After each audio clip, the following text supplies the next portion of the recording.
Good morning, ladies and gentlemen. I'm very happy to talk to you this morning about transformation at Stellenbosch University, what the future holds.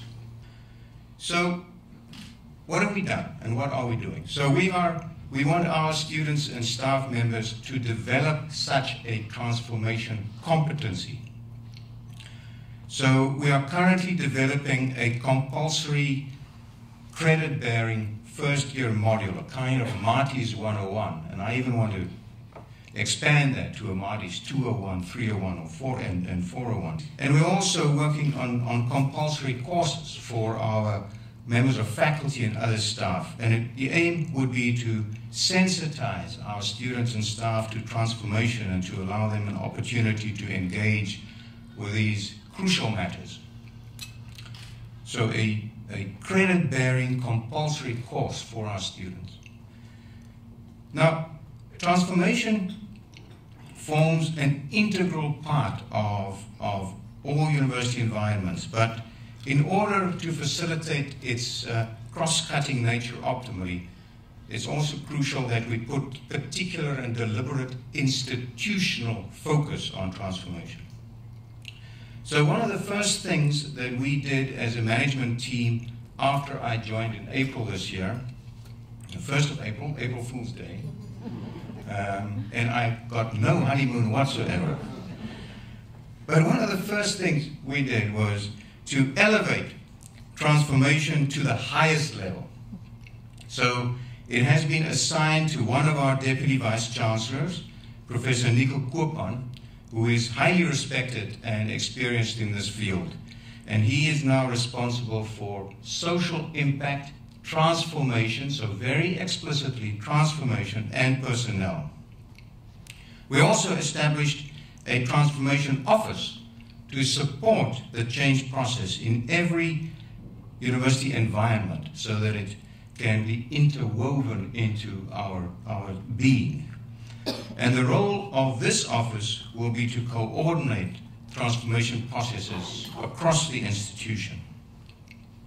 But also, in addition to that, being a university, a place where knowledge is being generated, we would like to base transformation on fundamental knowledge. So we are establishing at least 2 research chairs, one in transformation and reconciliation, and one in transformation and social justice.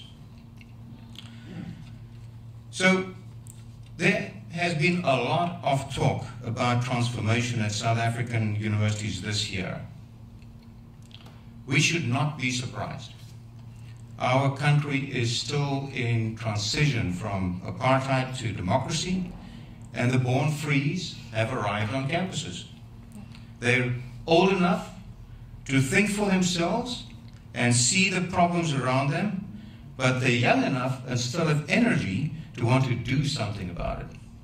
So we should not be surprised, but neither should we be alarmed, because there's no problem with student activism as long as it does not deteriorate into violence and destruction. And we welcome robust discussion, because universities are exactly those places where we welcome critical thinking and freedom of expression. So Stellenbosch University has been made out by some to be a racist institution, trying to maintain white privilege. Now, I want to unequivocally state that this is not the case. We have been working very hard to become more inclusive and diverse. Now, it is true, there was a time in the past when Stellenbosch, along with others in our country, served only a particular section of the population. But that is long gone.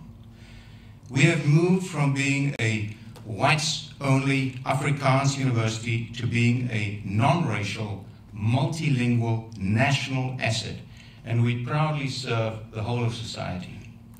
So already at the turn of the century and before, Stellenbosch University formally acknowledged, quote, its contribution to the injustices of the past, close quote. And make no mistake, this was an apology for apartheid, often repeated by me and my predecessors.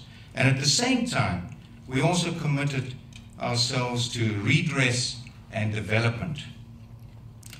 However, as much as it saddens me to say this, despite some of these intentions of us, some of our students and staff members have had negative experiences. And this is clear from a number of incidents and also the luister or listen video on social media.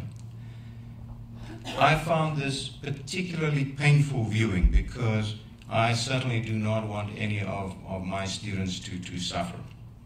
So let me repeat what I've been saying in reaction to the video. I'm not going to defend the indefensible. Discrimination, marginalization, sexism.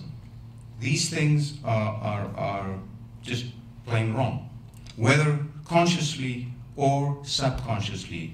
And I'm sorry that this happened, whether on campus or in town or as part of the broader community, and we have to fix things. And we have taken concrete actions against racism. But it's also, on reflection, brought to mind that what is being raised by Open Stellenbosch and others go way beyond individual acts. It also speaks to an individual, an institutional culture, whether all staff and students feel that they in fact belong at Stellenbosch, that it is everybody's place. So to give you some background, in 1990, the year of Nelson Mandela's release, a mere 5% of our student body was black, colored, and Indian, or at that time it was around about 700 students. So today, currently we have more than 30,000 students at Stellenbosch. 30,000, so we passed that mark for the first time this year. And about 38 to 40% of students currently of the overall number are black, colored, and Indian. And we are aiming for a minimum intake of 50% of our newcomer first years from the historically disadvantaged groups, the designated groups, by 2020, so 50%. So we have made progress, but much remains to be done. So I can give you some update on our undergraduate applications for next year. So we have about 5,500 spots for next year, and the number of applications for next year have increased by 22% to 27,000 applications. 62% of these applications are from black, colored, and Indian students. So that's an increase of about 32% for next year. So let's circle back a little bit to higher education worldwide. And you heard these significant increases in applications because there is growing enthusiasm for higher education worldwide.